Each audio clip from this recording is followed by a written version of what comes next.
ဆဝိုင်းမှာငါတယောက်တည်းချမ်းရခဲ့တယ်နင်ထားခဲ့တဲ့အမတ်တရားအရေးတွေကရင်ထဲမှာအခုထိလက်ဆက်ဆဲပဲ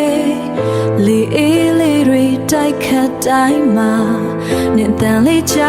နေရသလိုပဲတကယ်တော့ဒါဟာစိတ်ကူးရင်အိမ်မက်ငါကိုလောင်ရဲလို့သွားကြတယ်ဘယ်တော့မှပြန်မဆုံးနိုင်တော့တဲ့လမ်းခွဲမှာငါမျက်ရည်တွေပေါ်ပြူလို့ချန်ခဲ့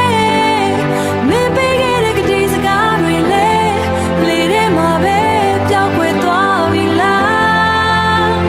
အလွန်တွေနဲ့ပဲငါညတွေကိုဖြတ်သန်းရအောင်မယ်ငါတူတူရှောက်ခဲ့တဲ့လမ်းကလေး